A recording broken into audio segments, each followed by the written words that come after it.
Hello, welcome to another edition of Capper Comparison Picks. I'm Ranj. Today I'll be giving you the Capper Comparison Picks for UFC Austin. Select fights because I do believe this bad boy Julian Marquez and Gregory Rodriguez is the curtain jerker to the main card. The other two, this is the feature prelim fight, I think. I mean, I don't know. The order keeps changing, but I'm going to call this select fights. Not sure where they are on the card, but this is how I wrote them down when I did my research. So, we're going to call this select fights. Be sure to check out the videos I did throughout the week covering the majority of the prelims and whatever this is a prelim. I'm not sure if Adrian, Yanez, Tony, Kelley, I don't know if that is a prelim or a main card, but it doesn't matter. We're going to go over them anyway. So welcome to Capper Comparison Picks, Select Fights. All right, let me take my glasses off and get into this. So starting this show off, we have the female flyweight fight between Jasmine and Jasudavicius. I think she ought to get in. She doesn't have a nickname. She ought to make it. She can make so many cool nicknames because Vicious is in her last name, so I know it's pronounced Dicious, or I don't know, it's pronounced weird because she's a Canadian. But Jazzy Jazz, Vicious Jazz, I don't know, something. But anyway, she comes in taking on the UFC debutante in Natália Silva. Jasmine Jasudavicius is the heavy favorite, minus 235 favorite here over Natália Silva. She is a silver medalist for freestyle wrestling in the Olympics. Keep that in mind. These cappers seem to not mention that, but that's facts right there. She's 33 years old. Natália Silva is a little bit younger at 25. I don't know if I have room for her long ass name. 25, there we go. And Natália Silva is coming out of jungle fight scene where she amassed a record of 12-5-1. She's also fought in like other Brazilian regional scenes such as Thunder fights, probably Lux or something, I don't know, but definitely jungle fights and Thunder fights out of that Brazilian regional scene. So let's first start talking about the favorite in Jasmine Jasudavicius. She's coming off a win against Kay Hansen in her UFC debut, a very good win there. Before that, she was in the Contender Series where she got a unanimous decision win over Julia Polastri. Okay. Before that, she was in Cage Fury Fighting Championship, CFFC. I spoke last night about how much I love that scene, that Philadelphia regional scene, where Jasmine beat Ashley Dean there. She has one loss as a pro, and it was in Cage Fury, and it was against UFC fighter in Elise Reed. Elise Reed, as of late, I mean, she won in London. Then most recently, though, she did take a loss. I forget to who, but was it? Oh, Sam Page, maybe? Sam. I forget the name, but she did take a loss recently. And before that, though, Jasmine beat Gabrielle Gulfin by knees in round 1. So she's pretty good. She's only had one loss. She's 4-1 in her last 5. She trains out of Niagara Top Team in Canada, and also there's another place called Parabellum MMA, also in Canada. She will have a 3-inch reach advantage coming into this fight against Natália Silva. Natália Silva, attractive girl on Tapology. Don't know much about her. As I mentioned, she's coming out of jungle fights where she beat Joyce Mara by armbar in round 4. That means it must have been a championship fight over there. Joyce Mara was like the only person she's beat that has a winning record. Hate to say it, but we got another can crusher up here, debutante. Natália Silva is a can crusher. Joyce Mara was 10-5, okay? She's on a 6-fight win streak. Her last loss was to Marina Rodriguez. Just like the girl I spoke about the other day, that's Maria Oliveira. Same thing. She's a can crusher. Her loss, Marina Rodriguez. Marina Rodriguez is stomping through everybody in Brazilian regional scene, obviously. But these girls come in like this one, Natália Silva. She's on a 6-fight win streak, but they're all cans. They all have horrible losing records like 0-2, 0-5, 0-1, 0-0, you know, crap like maybe like I think there's a 3-3 on there, something like that. Possibly like a 5-3, but I think there's only like I don't know if there's anybody with a winning record that she's beat on there. But she's coming out of Team Baracha. That is owned by Paulo Costa. Interesting enough. He is the co-owner and the only name I recognize out of the entire list of fighters on Tapology. Here's another bad thing about Natália Silva. That fight against Joyce Mara in Jungle Fights, 3 years ago, 2019. So she's on a 3-year layoff. Hopefully in those 3 years she's been working on something because she's going to need everything she's got going against Jasmine Jasudavicius. So let's see what the cappers have to say in this female flyweight fight. Taking Jasudavicius, we've got Greedo from Greedo Plays. He's saying Jazz will get the decision. Jazzy Jazz. Leighton from UFC Gambling Addicts, also on the side of Jasmine Jasudavicius. Jasudavicius. I think that's how Jasudavicius.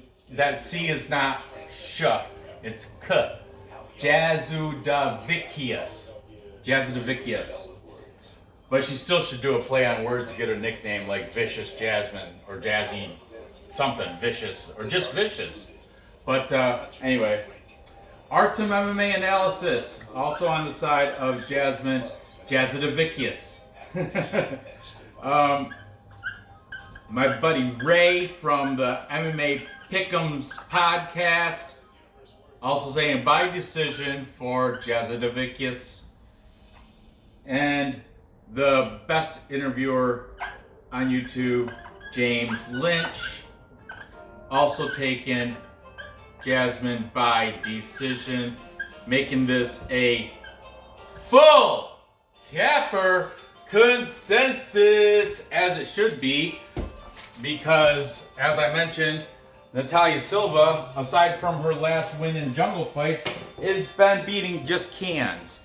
I'll do a little dance. I suppose it's worth it. Throw some good luck pearls so you don't get twisted. It is a female fight, so be careful placing your money on here, especially on a line that wide against an unknown, you know, slow level female fight.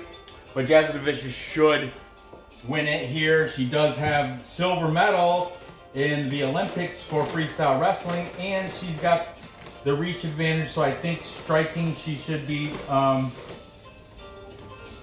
the stronger opponent. Stand up, ground.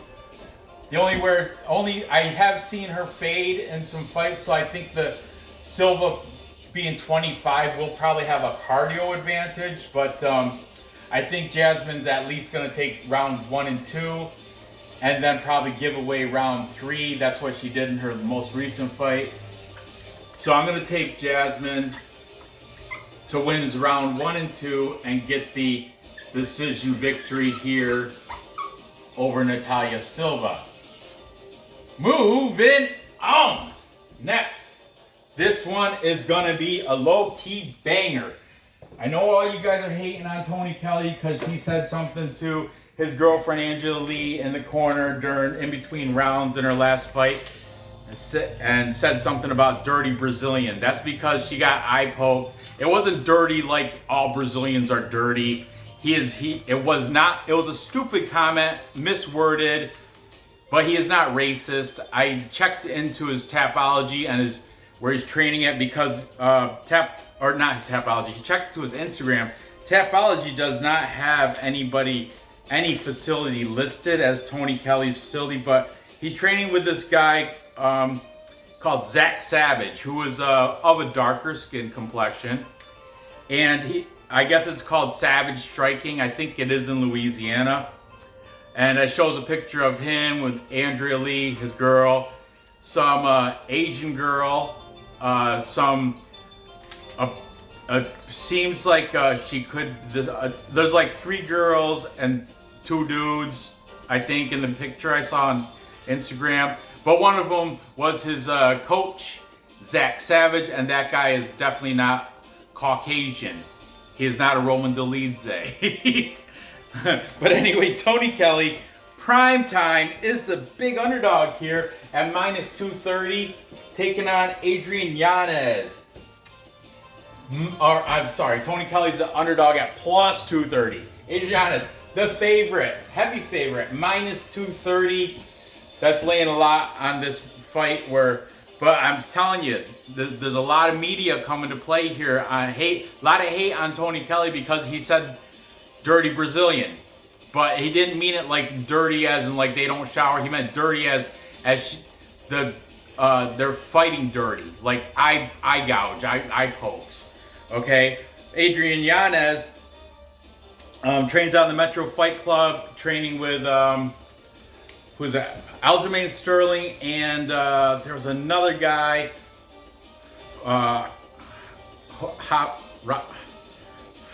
Oh man, I can't think. I didn't write him down either, but I know he's training with Aljamain Sterling and Julian Futz, or I forget, but there's another UFC fighter there that he's been training with. You know, somebody in the comments, please help me out here and throw it in. I know, like Gerald Lynch, somebody knows who else is the name I'm thinking of. Julian. I should have wrote it down. Anyway, Adrian Yanez coming off a split decision win over Davey Grant. That's a good one. He beat Randy Costa by punches in round 2, as did Tony Kelley. Actually, Tony Kelley, most recent fight was Randy Costa, and he did a ground and pound in round 2. Randy Costa just got beat up by both these boys. That's a common opponent. They both finished him in round 2. Okay, before that, Adrian Yanez, he beat Gustavo Lopez by counter right in round 3. Before that, he had his UFC debut where he head kicked Victor Rodriguez in round 1 for a win in his, like I mentioned, UFC debut. Before that, he was Contender Series. He beat Brady Wang. Punches 39 seconds of round 1. That's where he put the stomp into his placement for the UFC with that victory. He's on an 8-fight win streak. His last loss was against Miles Johns. That was a split decision loss in the LFA, and that was back in 2018. So Adrian Yanez is not one to mess with. He's got excellent technical striking. He lands his punches. He's at a good clip. I don't know his exact statistical percentages for strikes landed and all that, but I know he's up there. He's a phenomenal boxer. Now let's talk a little bit about the Tony Kelley. He's not a racist. I checked when I was Instagram when I was just finding out who he's training with and stuff. But he also has a short interview there with seems like the interviewer is like maybe Hispanic or Latino or something. I don't know. He's something. And Tony Kelley apologized. He said he misspoke, and everyone can seem to agree it was not intended to be racist. He was just saying his girl was fighting a dirty fighter that happened to be Brazilian. That's all. Like I mentioned, Tony Kelley is coming off a ground and pound win over Randy Costa round 2.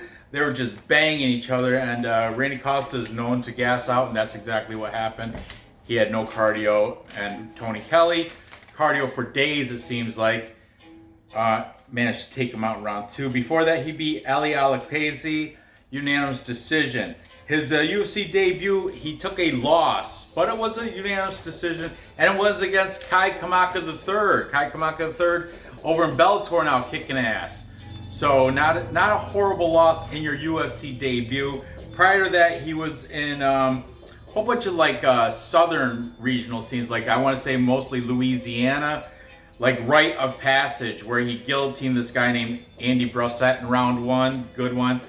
Before that, he fought in Legacy FC, another Louisiana regional scene down south.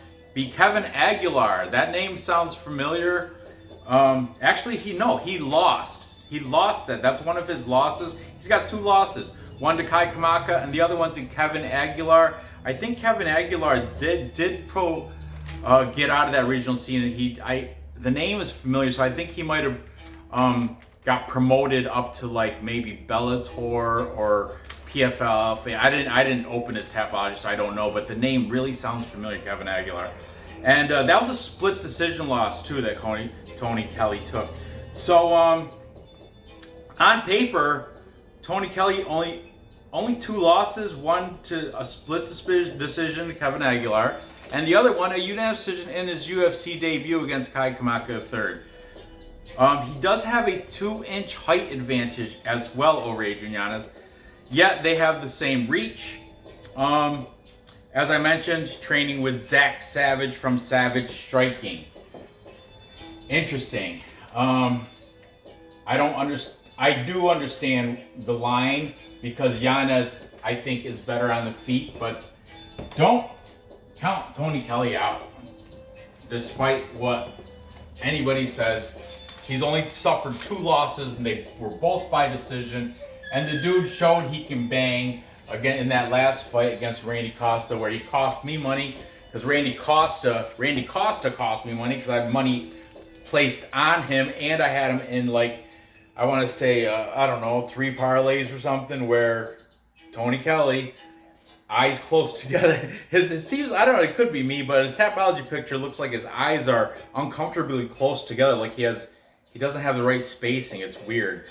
But anyway, no disrespect, Tony Kelley. I know you're watching. No disrespect on you. But let's see what the cappers have to say in this fight bantamweight showdown. Taking Adrian Yanez, the minus 270 favorite. We've got James Lynch, and he is saying Yanez should get the decision here over Tony Kelley. Doesn't see either. Like I said, Tony Kelley yet to be finished. Very durable. Same with Adrian Yanez too. I don't think he's been finished either. So I think the over 2.5 is set at minus 120. The under is minus 110. So I don't know. Maybe the bookies see. Has Adrian Yanez been finished? He's got 3 losses. I know one's to Miles Johns. That was split decision in the LFA. So I really don't know. I can't verify that he hasn't been finished or not. But I would take the over. I think this is, whoever wins this, I think it's going to be by decision. Let's keep going. Also taking Yanez, we've got Ray from MMA Pick'ems podcast. And he's also saying by decision. See, these guys know. They know it's going decision as well. Artem MMA Analysis on the side of Adrian Yanez. He is the minus 270 favorite, so go figure. Here we go. Late in UFC Gambling Addicts. He's saying Yanez TKO. All right, here we go. A little bit of action. And Greedo also thinking it's going to end by KO. He's got Yanez KO round 1. Straight up pooping on Kelley. Straight up pooping on Tony Kelley. Making this another full capper consensus again. But think again, minus 270 favorite. You got to have balls, big balls, to take the side of Tony Kelley here. Which I really want to, but I can't because to be honest with you, Adrian Yanez does have better, more precise striking. It's just, I just can't get over it. But Tony Kelley, man, something inside of me is saying, don't listen to your brain, go with your heart, take Tony Kelley. But Yanez, I think this is in Austin. Yanez, I think, will be the fan favorite because of the whole dirty Brazilian thing. And I think Yanez is from Texas. I think he's like a hometown guy. Like, I think he might be from Houston or something. But Tony Kelley, Andrea Lee is also got a big fan base in Texas. So I don't know. When it comes to that, who knows? Who knows where the fans are going to line? I'm assuming they're going to line with the favorite here in Adrian Yanez. I think he'll probably get a lot more cheers than Tony Kelley. But Texas judging, this could be a trap too. It's a trap because Yanez. I mean, let's look. Davey Grant split decision. That was tough. I had picked Yanez to win, but I was sweating that, and Davey Grant debatably could have been the victor there. So I don't know. I mean, I suppose my pick is going to be Yanez. Reluctantly, though, I don't like it. I'm not going to put him in any parlays except for this one here on the board. And you know what? At plus 230, Tony Kelley, you earned a hedge bet from Ranch. Capper comparison picks plus money junkies demands that I put a hedge bet on Tony Kelley at plus 230 just because Yanez at minus 270. I do think Yanez probably will win, but aside from this and the full card parlay, I am not going to put Yanez in any other parlays because I'm not confident on him at all. And I will hedge bet Tony Kelley as well. When it comes, when they're walking down the aisle, when I make my prop bet, I don't know. We'll have to see how they look at face-offs. If I see something in Tony Kelley's beady close together eyes that says he's going to win, I might even flip my pick out. You have to find out Friday night during the live stream after I watch the weigh-ins and face-offs. That's key. So there you have that. Moving on. Next, we have another banger. This is the closest line on this show. We have Julian Marquez, the Cuban Missile Crisis, taking on RoboCop Gregory Rodriguez. Interesting fight. Another thing I forgot to mention. Tony Kelley's substantially older, 35 years old. Yanez is 28. So that might play key as to why the line is. I'm just saying. But anyway, moving on again. Julian Marquez, 32 years old. RoboCop, 30. Despite looking like he's 40, he's only 30 years old for Gregory Rodriguez RoboCop. And I've mentioned that it's like Brazilians, they're either lying about their age or they just age badly. Because some of those guys, Joe Anderson Brito, he looks like he's supposedly only just 30. Looking like he's 50. RoboCop Gregory Rodriguez, only 30. Looking like he's 45. I'm just saying, it's just, I don't know. And I guess from what I heard, birth certificates in Brazil are, you just got to go by what they say. So people can kind of, if you want, you can subtract a few years off your age and no one's going to question you once you get into adulthood. So anyway. Regardless, Julian Marquez comes in as the underdog at plus 148. He did open up at plus 165, so money's been coming in there on the Marquez side. Gregory Rodriguez opened up as a minus 200. He is now a minus 173. The bookies are trying to get the line a little bit. They want a little bit more money come in on Rodriguez to even it out. That's how they like to do it. So we'll talk about Gregory Rodriguez, RoboCop first. He's fighting out of X Gym. In Brazil, other familiar names out of X Gym are Alan Patrick and Warley Alves, also out of X Gym. Gregory Rodriguez will have the 1-inch height and 4-inch reach advantage here. He's coming off a loss to Armen Petrosyan, split decision where I was not impressed. I had picked Gregory Rodriguez, and I had picked him as my unranked contender contest, one of my unranked contenders. After that loss to Armen Petrosyan, I replaced him. I forgot who, but he's off my list. I got a new replacement because we had a show where we can do a couple of unranked contender contest replacements for me, Mbae, Dave, and Chat, and he was one of the guys I replaced. Okay, before that though, he has a great standing TKO win over Julian Park. And that was in round 2. I had that one. I picked the Korean, obvious, not obvious, but I went with Julian Park there, and RoboCop proved me wrong. That's why I'm like, man, this guy, even though he looks old, he's fighting like he's 30. He's fighting like his age said he should be. Before that, he beat Dusko Tudorovic, unanimous decision. Another pretty good victory. I know Dusko's coming off a knockout loss. Was it 2 or 3 weeks ago, I want to say. But that was Gregory Rodriguez's UFC debut. Before that, he was in the LFA where he knocked out Josh Fremd. Josh Fremd now in the UFC. He knocked him out. He knocked Josh Fremd out in round 1. Very good there. And before that, he beat El Matavo, punches, round 2. Also, it happened in the LFA.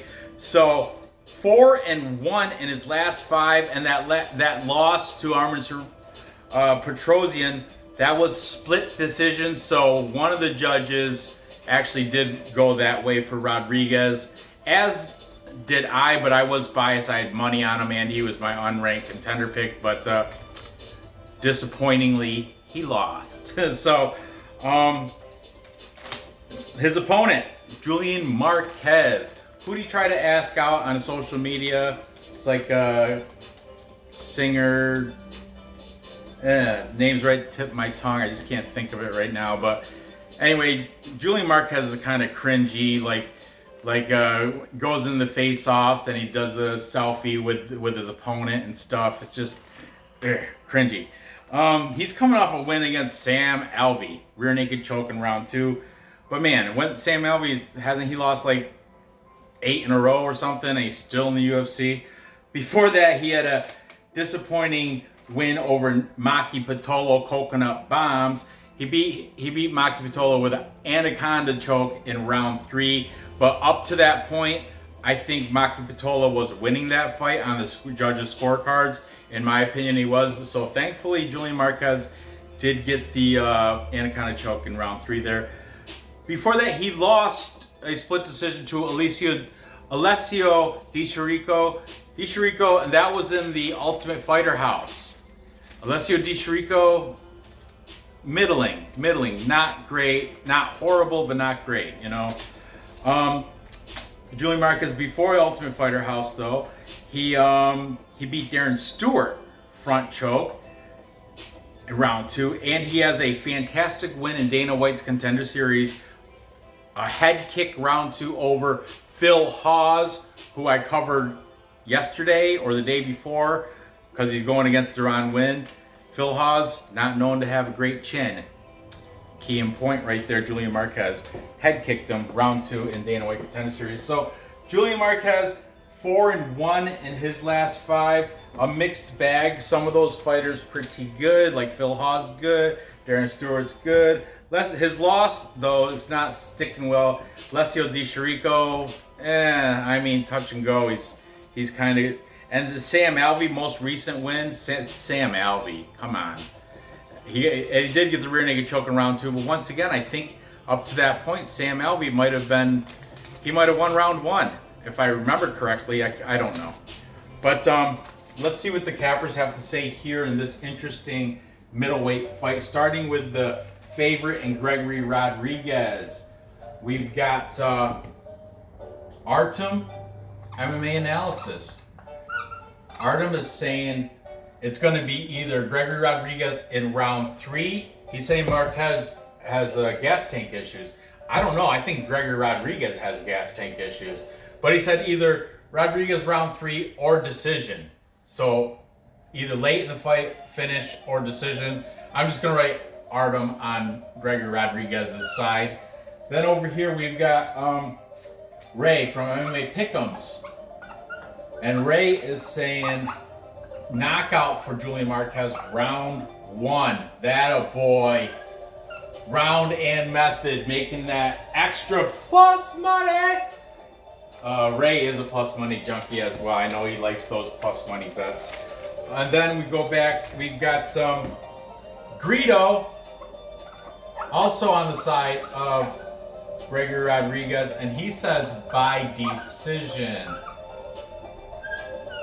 Then jump over here, we've got Leighton, UFC Gambling Addicts, taking the Cuban Missile Crisis, and Julian Marquez.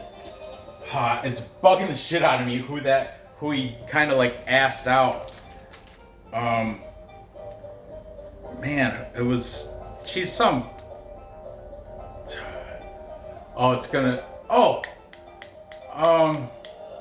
Cyrus, Miley Cyrus. Wasn't it Miley Cyrus? Is it? I could be wrong, but I think he weird like Twitter or something asked out Miley Cyrus, and she jokingly said okay or something, but it never came to fruition. It never happened. She was just playing with him.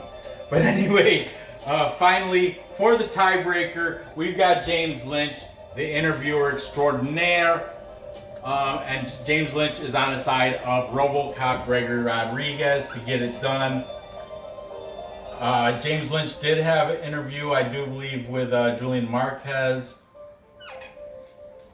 James Lynch is fantastic. He has a whole playlist of all the interviews he did with every fighter that's on this card.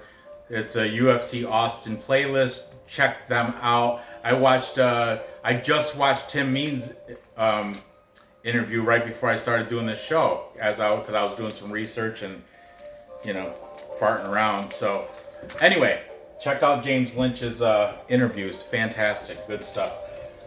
So in this fight here, I am gonna go with the favorite. I'm gonna give him a second chance, even though he disappointed me in his last fight out against Armin Petrosian. I will take RoboCop to get the victory here. And how do I think it's gonna play out? I'm hoping it's gonna be within distance, but when in doubt, go with the cappers, and I guess Greedo and Artem said it's gonna be late. So, and I do like Gregory Rodriguez's chin. He's Brazilian, so you got to think he's got a little bit of wrestling in his back pocket, and he's stand up. If Julian Marquez wants to stand and bang with him, I think Rodriguez is going to win that exchange as well. So I'm going to take him by decision. So there you have it. To recap, time check. And perfect. Well, not perfect, a little bit over. To recap, I have Jasmine Jasudavicius winning a decision over the unproven Natália Silva, can-crushing girl from Jungle Fights. And then I have Adrian Yanez, but reluctantly, because like I said, I'm fighting amongst my own brain. My brain is saying take Yanez, but my heart is saying take Tony Kelley, and this might be, it's a trap. That's why I'm taking Yanez by decision. However, I will hedge bet plus money, the plus money junkie hedge bet on Tony Kelley in that fight. But my pick for my contest pick in Tapology will be Adrian Yanez. He should win, and it should be by decision. Tony Kelley's never been finished. And finally, I've got RoboCop Gregory Rodriguez winning a decision over Julian Marquez, the Cuban Missile Crisis. That one I'm also not very confident in, but I will give him another shot. I am 0-2 betting for and against Rodriguez. When I bet against him, he wins. When I bet for him, he loses. This time, I'm going to give him a second chance to redeem himself, and I'm going to take Rodriguez. I will put him in a bet. I will put him in this parlay. I'm going to parlay Rodriguez, Jasudavicius, and Yanez find out what that is. It should be a nice, decent plus money, despite they're all being favorites. It'll be probably, I don't know, plus 300 or something weird. But there you have it. So gather the info, place those bets, and cash those tickets. I appreciate you guys watching. Pound that that like button for me. Subscribe if you haven't done that. Fill the comments with who you think's going to win these fights, especially if you have an underdog, especially if you have an argument for Tony Kelley. I want to hear all that in the comments, because I really want to flip my pick to Tony. I might. After the weigh-ins, we'll see what happens. But as of right now, word to your moms, I'm taking on Adrian Yanez. I'm going to place the bet right now as soon as I'm done taping for the parlay, but that's as far as that goes with Adrian Yanez play. So there you have it.